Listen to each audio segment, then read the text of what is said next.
उत्तर प्रदेश के प्रयागराज के पावन संगम पर इस बार महाकुंभ का आयोजन भव्य और दिव्य हो रहा है। देश भर से आए साधु संतों और सन्यासियों ने इस पर्व में भाग लेने के लिए संगम पर डेरा जमा लिया है। उनकी तपस्या, अद्वितीय व्रत और चमत्कारिक जीवन शैली श्रद्धालुओं का ध्यान खींच रहे हैं। इन दिनों महाकुंभ मेले में असम के कामाख्या पीठ से आए गंगापुरी महाराज चर्चा का केंद्र बन गए। दरअसल महाकुंभ में असम से आए गंगापुरी महाराज का कद महज 3 फुट 8 इंच है। बताया जा रहा है कि उन्होंने 32 सालों से स्नान भी नहीं किया है। उन्होंने बताया कि यह उनकी एक खास प्रतिज्ञा का हिस्सा है। मीडिया रिपोर्ट्स के मुताबिक गंगापुरी महाराज ने बताया कि उन्होंने गुरु के आशीर्वाद से बिना स्नान किए खुद को स्वस्थ रखा है। उन्होंने कहा कि जब उनकी प्रतिज्ञा पूरी हो जाएगी तब वो स्नान कर लेंगे। हालांकि छोटे बाबा ने कहा कि महाकुंभ में उनको नहीं लेकिन उनकी जटा को स्नान करवाया जाएगा। उन्होंने कहा कि जटा का स्नान जरूरी होता है क्योंकि यह आध्यात्मिक सफाई का प्रतीक है।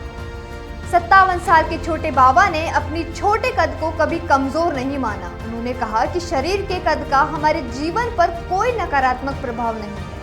हम तो बचपन में ही सन्यासी बन गए और तब से साधना में लगे हुए हैं। बाबा गंगागिरी का हठयोगी जीवन उनकी पहचान का एक महत्वपूर्ण पहलू है। बाबा ने पिछले 32 वर्षों से स्नान नहीं किया। इसके पीछे एक विशेष शर्त है जो उन्हें उनके गुरु द्वारा दी गई दीक्षा के समय रखी गई थी।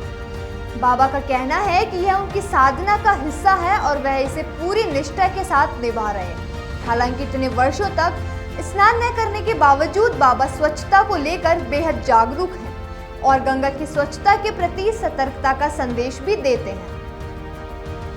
महाकुंभ में जहां साधु संतों का सबसे बड़ा आकर्षण गंगा स्नान है, वहीं बाबा गंगागिरी स्नान से दूर रहते हैं। बाबा ने कुंभ में अपने गुरु से मिलने का उद्देश्य रखा है और गुरु से भेंट के बाद वे कुंभ छोड़ देंगे। लिलीपुट बाबा अपने पैरों में खड़ाऊ और नाक के बीच में बाली पहनते हैं।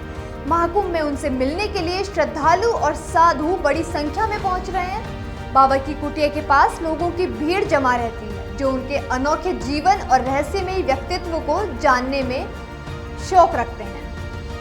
बता दें कि 13 जनवरी को प्रयागराज के संगम पर महाकुंभ का आयोजन होने वाला है। कुंभ मेले का आयोजन हर 12 साल में एक बार होता है। यह वह जगह है जहां 3 पवित्र नदियां गंगा, यमुना और अदृश्य सरस्वती आपस में मिलती हैं। भारतीय धार्मिक स्थलों में संगम को सबसे पवित्र स्थानों में से एक माना गया है। ऐसा माना जाता है कि संगम में स्नान करने से आत्मा की शुद्धि और मोक्ष की प्राप्ति होती है। संगम पर पूजा, ध्यान और पिंडदान जैसे धार्मिक कर्मकांड किए जाते हैं।